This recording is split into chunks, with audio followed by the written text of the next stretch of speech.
নমস্কার বন্ধুরা, ছোটোখাটো রান্নাঘরে আপনাদের স্বাগত। আজকে দারুণ একটা মাছ নিয়ে এসেছি, বাটা মাছের ঝোল রান্না করব। এখানে বাটা মাছ আছে, মাছটা কেটে ধুয়ে পরিষ্কার করে নেওয়া হয়েছে, আর মাছগুলো কিন্তু একদম জ্যান্ত ছিল। তাই এই বাটা মাছের ঝোলটা আমি রান্না করব আলু দিয়ে আর কাঁচকলা দিয়ে। প্রথমে মাছটা নুন হলুদ মাখিয়ে আলু আর কাঁচকলা কেটে নেব। প্রথমে মাছে দিয়ে দেবো পরিমাণ মতো হলুদ, আর দিয়ে দেবো পরিমাণ মতো লবণ। ভালো করে মাছটা নুন হলুদ মাখিয়ে নেব।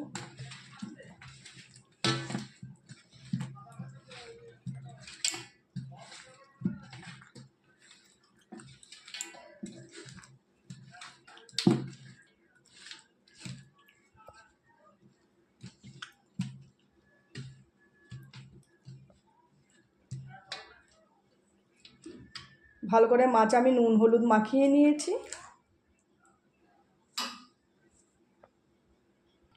এদিকে আমি আলু আর কাঁচকলা কেটে একটু হলুদ জলে ভিজিয়ে রেখেছি, যাতে কাঁচকলাগুলো কালো না হয়। আলু দিয়ে আর কাঁচকলা দিয়ে একদম মাছের ঝোলটা আজকে আমি রান্না করব এই গরমে। প্রথমে একটা কড়াই বসিয়ে দিয়ে মাছগুলো ভেজে নেব।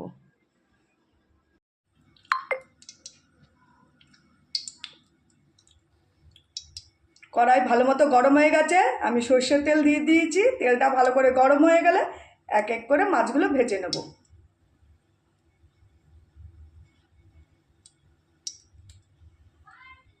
এদিকে তেল গরম হয়ে গেছে, এক এক করে মাছগুলো ছেড়ে দেবো।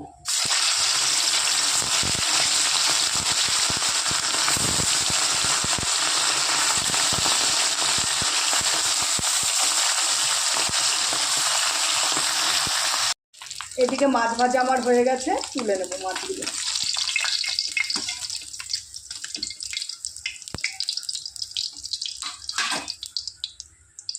ওই তেলেই বাদবাকি যে মাছগুলো আছে ভেজে নেব।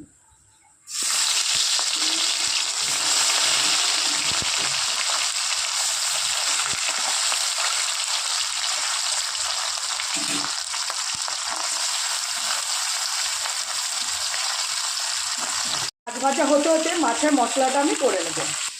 এখানে আদা, কাঁচা লঙ্কা আর পেঁয়াজ একসাথে আমি মশলাটা করে নেব।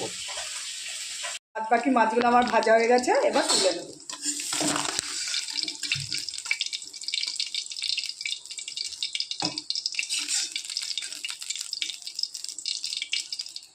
ওই তেলেই একটু তেল আমি দিয়ে মাছটা রান্না করি।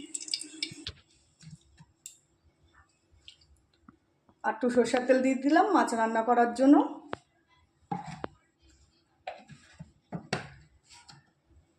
তেলটা গরম হয়ে আসলে ফোড়নে দিয়ে দেবো আমি কালো জিরে।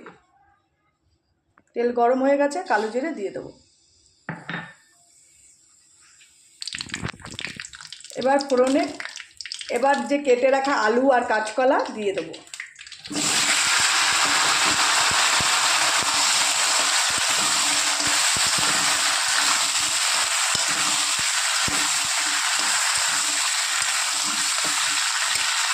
আলু আর কাঁচকলা একটু হালকা লাল করে ভেজে নেব।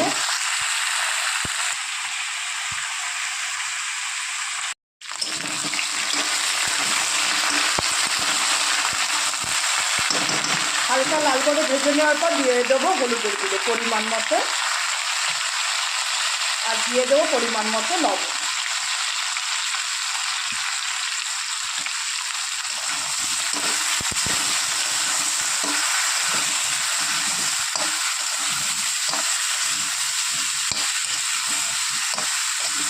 এবার দিয়ে দেবো আদা, পেঁয়াজ আর কাঁচা লঙ্কা পেস্ট।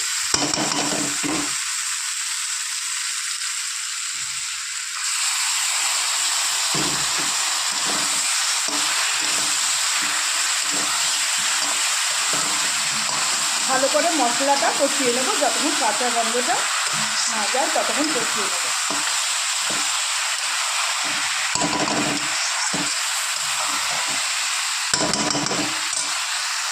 ভালো করে মশলা কষিয়ে নিয়েছি, এবার দিয়ে দেবো জিরের গুঁড়ো, ধনের গুঁড়ো আর কাশ্মীরি লঙ্কার গুঁড়ো। লঙ্কার গুঁড়োটা দিলাম একটু কালারের জন্য।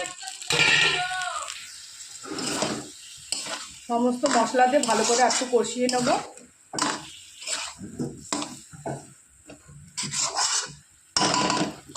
আর স্বাদের জন্য দিয়ে দেবো একটু চিনি।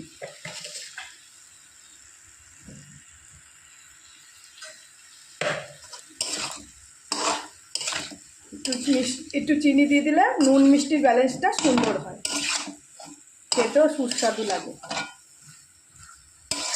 আর একটু কষিয়ে তারপর আমি জল দিয়ে দেবো। ভালো করে মশলা কষিয়ে নিয়েছি, এবার দিয়ে দেবো পরিমাণ মতো জল। ঝোলটা ভালো করে ফুটে আসলে এক এক করে মাছগুলো দিয়ে দেবো। মাছের ঝোল ফুটছে, এবার আমি ভেজে রাখা মাছগুলো দিয়ে দেবো। যেহেতু আলু কাঁচকলা আমি হালকা করে ভেজে নিয়েছি, আর কষানোর সময় এমনিতেও আলু কাঁচকলা প্রায় সেদ্ধ হয়ে গেছে, তা ঝোলটা একটু কিছুক্ষণ ফুটিয়ে তারপর নামিয়ে নেব। যেহেতু আলু কাঁচকলার ঝোল, ঝোলটা আমি পাতলাই রাখবো, আর কাঁচকলাতে ঝোল টেনে নেয়। এই গরমে এই হচ্ছে আজকে আমার বাটা মাছের ঝোল আলু দিয়ে কাঁচকলা দিয়ে। যদি ভালো লেগে থাকে একটা লাইক কমেন্ট শেয়ার করে দেবেন, আর চ্যানেলটি সাবস্ক্রাইব করে দেবেন, আর কমেন্টে জানাবেন আজকের এই রেসিপিটা আপনাদের সবার কীরকম লাগলো। নমস্কার।